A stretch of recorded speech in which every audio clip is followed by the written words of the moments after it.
ጉድ! ኤፍሬም ቅድም ይቅርታ አድርጊልኝ፣ ይህን ነገር አልደግሞም፣ እንዲህ ማለት አልነበረብኝም። በአንድ ምክንያት ወንድሜን አስከፍቸዋለሁ፣ ወንድሜ ያዝኖብኛል። ስለዚህ ከዚህ በኋላ ምንም አልልሽም ያለው ሰውዬ ዛሬ አብርሽና ሄርሜላ ያሉበት ሩም ውስጥ ሲሳሳሙ ደርሶባቸዋል። ለምን አይሆንም በማለት እንግዲህ ነይ ውጪ ብሎ ሄርሜላን ጎትቶ በማስወጣት ላይ ይገኛል። አብርሽም ደግሞ ተዋት፣ ምን አደረገች? እሷን ልትነካት አይገባም፣ ምንም ልትላት አልፈልግም በማለት እንግዲህ ወንድማማቾች እየተደባደቡ እየተጣሉ ይገኛሉ።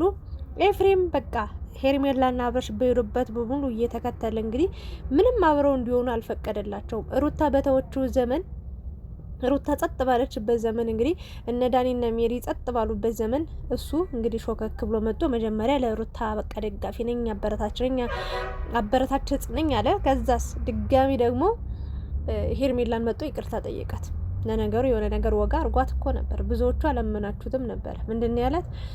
ብልጥ አለ ከሰው ይማራል፣ ሞኝ ደግሞ ከራሱ ይማራል አላት። ስለዚህ አንቺ ሞኝ ነሽ እያላት ነው። መጨረሻሽ ያው ማልቀስ ነው ብሏት ነበር። በነገራችን ላይ ታለቅሻለሽ፣ ትጎጃለሽ እያላት ነበር። እሷ ደግሞ ችግር የለውም ልጎዳ፣ ምንም ልሁን ምንም፣ አሁን ያለውበት ሁኔታ ተመችቶኛል ብላለች። አዎ እንዴት አይመቻት? በደንብ ነው የተመቻት። ሄርሜላ አሸናፊዋ እሷ ሆናለች። ምንም ያም ማለ ይሄም ማለ እኛም ለፈለፍን፣ ተመልካችም ሩታም ለፈለፈች፣ እነ ዳኒም መጠው ኝኝኝኝ አሉ፣ እነ ሜሪም እንደምታዩት ኤፍሬምም ሳይቀር ብዙ ነገር ተፈጠረ። ግን እሷ መስሚያ ይጠጥ ነው ብላ እንግዲህ ከዛ ሁሉ ውጥንቅጥ ውስጥ እዛ ሁሉ ጸብ ውስጥ እዛ ሁሉ ጭቅጭቅ ውስጥ ወጣ ከአብርሽ ጋር እንግዲህ በሰላም መኖር ባትችልም ግን ደግሞ አብርሽን በእጇ ማስገባቷ ራሱ ትልቅ ስኬት ነው ለሷ ሆኖ እያለ የሚታየው። ሶ ዛሬ ታዲያ ኤፍሬም እንግዲህ ይቅርታ ጠየቃት።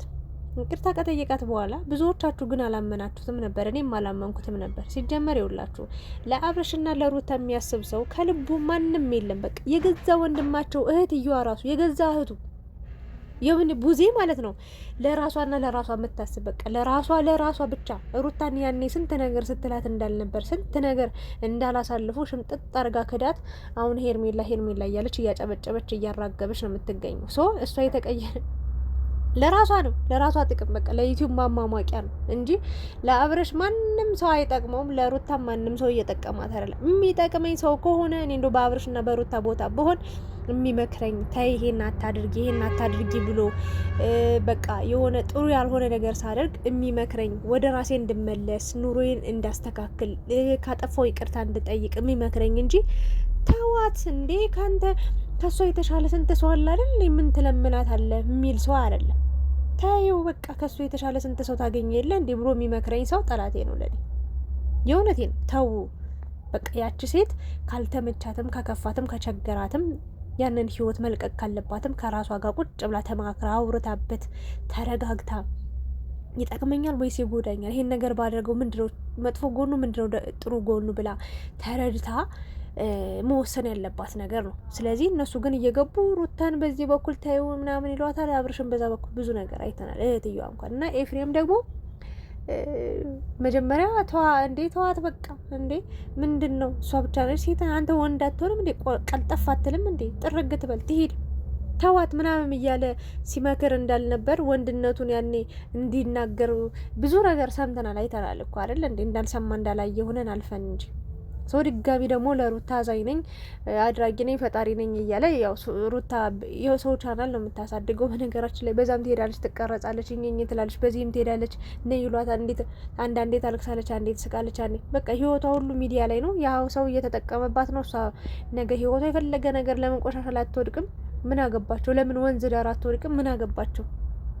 የምሬን ነው ብላችሁ ለራሳቸው ነው የሚያስቡት። ሰው ለአብርሽ የሚያስብም ሰው የለም፣ ለሩታ የሚያስብም ሰው የለም። ቢያስቡም ማኖሮ እስካሁን አንድ ያደርጓቸው ነበር። እና ወደ ዋናው ሀሳብ ስመጣላችሁ እንግዲህ መጀመሪያ ለሩታ ደጋፊ ነኝ፣ እንዲህ መሆን የለበትም፣ በተአምር ከወንድሜ ጋር መሆን አትችይም፣ መቀጠል አትችይም ብሎ ኢቭን ያረገላትን ቀለበት እንኳን እስከ ማውለቅ ደረጃ ደርሶ ነበር። አብርሽ ያረገላትን ቀለበት ኤፍሬም እንግዲህ ሄዶ ለማውለቅ ወስኖ ነበረ።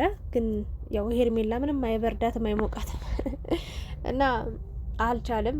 ከዛ አብርሽም ተናደደ። በቃ ማንም ሰው እንደዚህ እንዲያረጋት አልፈልግም፣ ማንም ሰው ምንም ነገር ቀና ብሎ እንዲያት አልፈልግም ብሎ እንግዲህ ማዕቀብ ጥሏል። ወንድሜም ብትሆን ማናቸውም ብትሆኑ ብሏል። ሶ ሄርሜላን ግን እሷ ነች አቅማቸው፣ እሷ ነች ጉልበታቸው። እየሄዱ እሷ ላይ ነው አብርሽ ያደረገውን ነገር ሄርሜላ ጋር እየሄዱ ይለጣጠፋሉ። ለምን እንደዚህ ያደረግሽ? ለምን በቃ ሄርሜላን መከራ በሏት። አንዴ ሄርሜላ፣ አንዴ ዳኒ፣ አንዴ ሩታ፣ አንዴ ኤፍሬም። እኔ ሄርሜላውን አሁን ላይ ታሳዝነኛለች። መጨረሻ ላይ ነግራችኋለሁ፣ ታያላችሁ። ሩታና አብርሽ እንደው ካልተገናኙ ምን አለች በሉኝ። እሷም ነግራችኋለች። ቀናቶች ሊፈጁ ይችላሉ፣ ወራቶች ሊፈጁ ይችላሉ፣ አመታት ግን አይሞሉም። ታያለሽ፣ በእጅ አስገባዋለሁ ብላለች። አዎ በትክክል አብርሽ ተመልሶ መጥቶ ታያላችሁ። ከሩታ 2-3 ልጅ ወልዶ ካላየ ነው ምን አለች በሉኝ። ለአይናችሁ ጤናውን እድሜውን በህይወት ያቆየን ብቻ ሁላችንም፣ እነሱንም እኛንም ያቆየን። ታያላችሁ።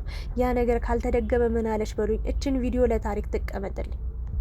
የመጨረሻውን ደስታ የምትደሰተው ሩታና አብርሽ ናቸው። ትክክለኛ ኑሮ የሚኖሩት ትክክለኛን ደስታን የሚያገኙት አብርሽ ከሩታ ነው፣ ሩታ ከአብርሽ ነው። አለቀ። ይሄ ነው ህይወታቸው። ሄርሜላ ተዋት፣ ዝም ብላ ግብት ያለች ሲሆነት የሆነ ሰዓት ላይ ውጥት ትላለች። አለቀ። ከዚህ በፊትም እየመጡ ይሄዱት አሉ አይደል? ልክ እንደነሱ ተረስተዋል አይደል? እሷም ትረሳለች የሆነ ቀን። አለቀ። ይሄን ነው ልላችሁ ብችለው። ሌላኛው ግን ዛሬ እንግዲህ ሩም ውስጥ ነው ሄዶ ኤፍሬም ለምን እንዲህ ታደርጋለህ? ናው ነይ ውጪ በቃ ምን ሪ ሲል የነበረው በጣም ተጨማለቅ ኤፍሬም ማለት ነው። በጣም የምር በቃ ሄርሜላና አብርሽ ሲያረጉ የሆነ የአብርሽን እግር ካልያዝኩ አልክ፣ እኔ ካላረኩ አልክ፣ በቃ አብርሽ የጀመረው እኔ ካልጨረስኩ አልክ። እንዲህ በወንድም ይሄን ያለው እንደ መስቀራው እኔ ግራ የገባኝ ነገር እግዚአብሔር ተውት።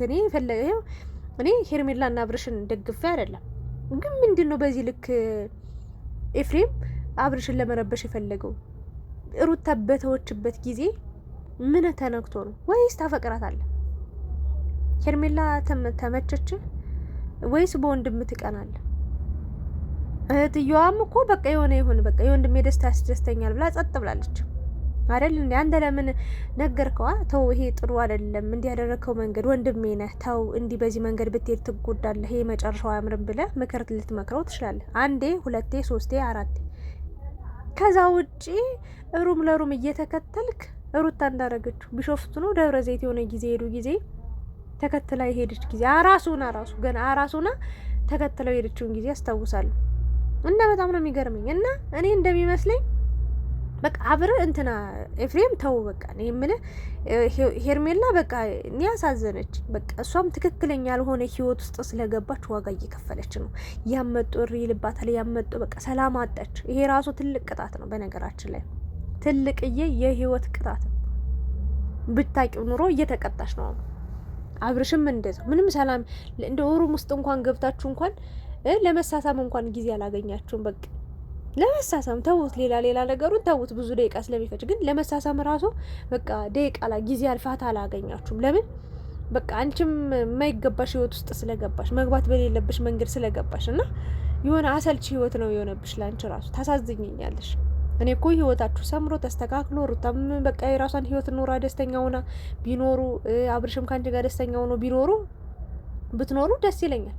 ግን አይሆንም። በቃ መሆን የሌለበት ነገር ነው ብዬ አእምሮዬንም ስላሳመንኩት እነዚህ ልጆች ተመልሰው ይገናኛሉ ብዬ ስለማምን በቃ ሄርሜላ መገኘት የሌለብሽ ቦታ ስለተገኘች ነው በዚህ ልክ ዋጋ እየከፈልሽ ያለሽው ብዬ ነው መልእክቴን ላስተላልፍ የምችለው ወይም ደግሞ ሀሳብ የምሰጠው ማለት ነው። ግን ኤፍሬም አንተ መፍትሄ የለም።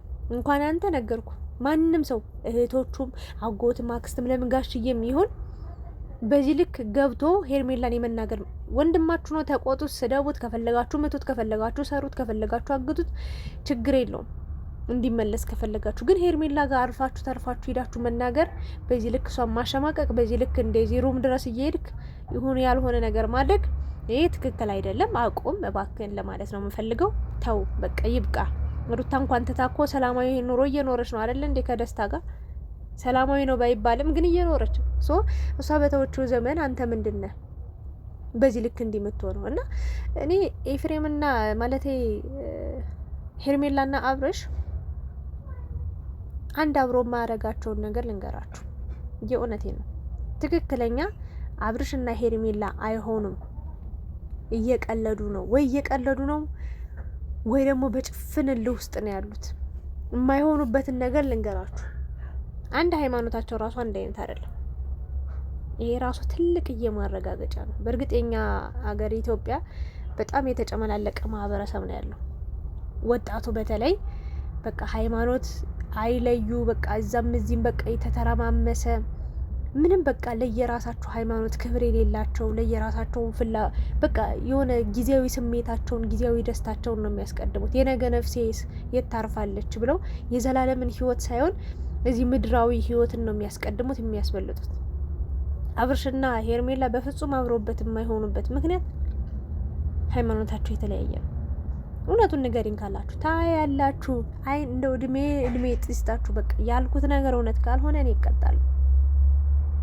ቢበዛ 1 ወር 2 ወር 3 ወር እንደው እስከ 5 ወር ከዛ ውጪ ታያላችሁ። ሩታና አብርሽ አንድ ካልሆኑ በቃ በሃይማኖትም የሚገናኙ በፍቅርም የሚገናኙ ልብ ለልብ የተገናኙ ብዙ ዋጋ የከፈሉ ለትዳር ለኑሮ ለህይወት እነሱ ናቸው።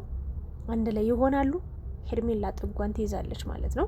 ሶ እነ ዳኒና ሜሪ ባረፉበት ዘመን ሩታን አርፋ በተቀመጠችበት ዘመን ኤፍሬም መጣ እዚህ ጋር ማለቃቀስ አይጠበቅብን።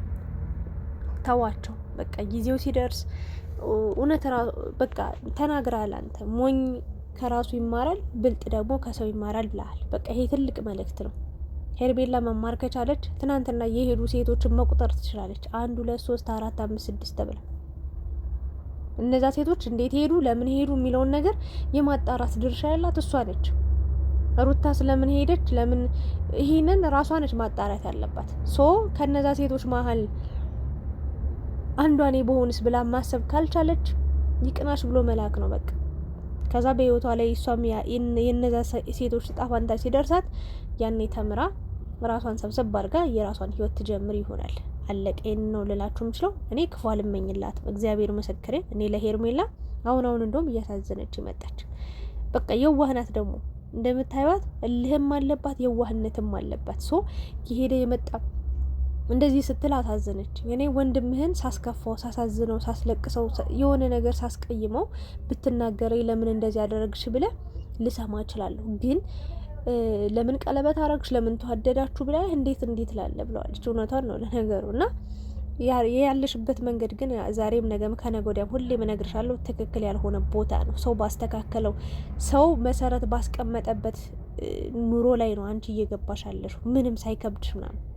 ግን ይሄ መጨረሻሽ አያምርም ብዬ ነው እኔ መልእክቴን የማስተላልፈው። ኤፍሬም ግን እረፍ፣ የምታፈቅራት ከሆነ በግልጽ ተናገር። ደግሞ የወንድምህን ሚስት በስመ አብ ወልደ መንፈስ ቅዱስ ኢትዮጵያ እኮ የተጨመላለቀ። ለማንኛውም ግን ተው በቃ እባካችሁ። አብርሽን በዚህ ልክ ከቤተሰብ ጋር ለአንድ ሴት ስትል ሩታ እንኳን ለአንድ ወንድ ለአንተ ስትል ስንት ዋጋ ስንት ሺህ ነገር ጥላል መጣ።